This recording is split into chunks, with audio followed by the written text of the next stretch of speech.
What if the biggest lie you've ever believed was one you told yourself, not because you wanted to deceive anyone, but because your own mind quietly decided that the truth was too painful to face? Every day, millions of people wake up believing they know who they are.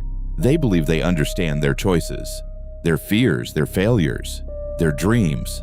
But psychology tells us something deeply unsettling. The human mind is not designed to see reality exactly as it is. It is designed to protect us from it. Sometimes that protection saves us, but other times it becomes the invisible prison we spend our entire lives living inside. Have you ever blamed someone else for a mistake you secretly knew was yours? Have you ever stayed in a relationship that was already over simply because admitting the truth would hurt too much? If your answer is yes, then you have already experienced one of the most fascinating psychological phenomena ever discovered: self-deception. The ability to hide the truth, not from the world, but from yourself.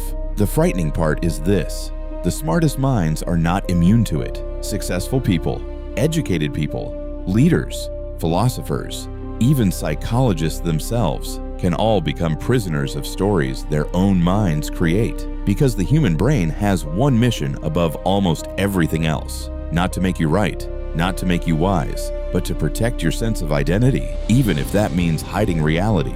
Imagine looking into a mirror that never shows your real reflection, not because the mirror is broken, but because it quietly changes the image just enough to protect you from what you are not ready to see. That is how self-deception often works. Most of us grow up believing that the human mind is a machine built to discover the truth. It sounds logical, but the mind is not only a seeker of truth, it is also a protector. When the truth threatens our self-image, the brain may unconsciously soften, distort, or avoid that truth. It doesn't sound like a lie. It sounds like common sense. It sounds reasonable. Perhaps that is what makes it so dangerous. Have you ever noticed that two people can live through the exact same event and remember it in completely different ways? One remembers betrayal, the other remembers sacrifice. What changed? Not the event, the story. We experience life as a collection of narratives, and without realizing it, we become the authors of our own lives. But authors do not always tell the truth. Sometimes they rewrite the ending. They make the hero look a little better and the mistakes a little smaller, not because they want to deceive others, but because the mind is trying to protect the identity it has spent years building. There is a strange habit shared by almost every human being. The more deeply we believe something, the harder it becomes to question it. Psychologists call it confirmation bias. It is our tendency to notice, remember, and trust information that supports what we already believe, while overlooking, dismissing, or questioning information that challenges those beliefs. Once an idea becomes part of our identity, we stop asking, "Is this true?"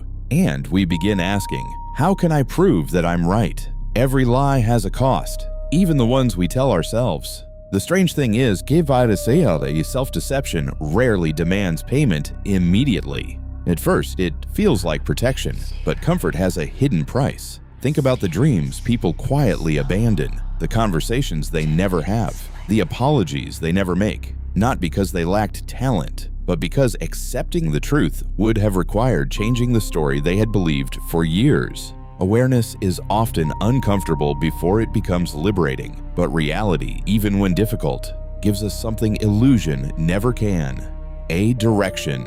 Who are you?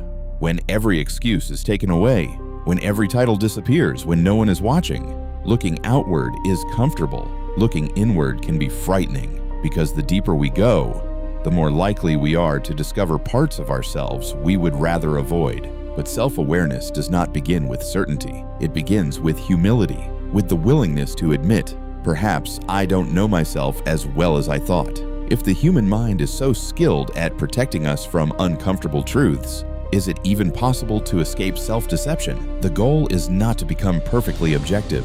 The goal is to become more aware of the stories we tell ourselves. It turns failure into a lesson, criticism into information, silence into reflection. Perhaps real wisdom is not reaching the final truth about yourself. Perhaps it is remaining curious enough to keep searching. Imagine waking up tomorrow and seeing yourself exactly as you are. Not through fear, not through pride, but through quiet honesty. It might be uncomfortable, it might even hurt, but it would also be the beginning of freedom. The next time you feel the urge to defend every mistake or to avoid a difficult reality, pause for a moment. Ask yourself one simple question. Am I protecting the truth, or am I protecting the story I tell myself? The most dangerous prison is rarely built with walls. More often, it is built with the stories we refuse to question, and the key has been in our hands all along.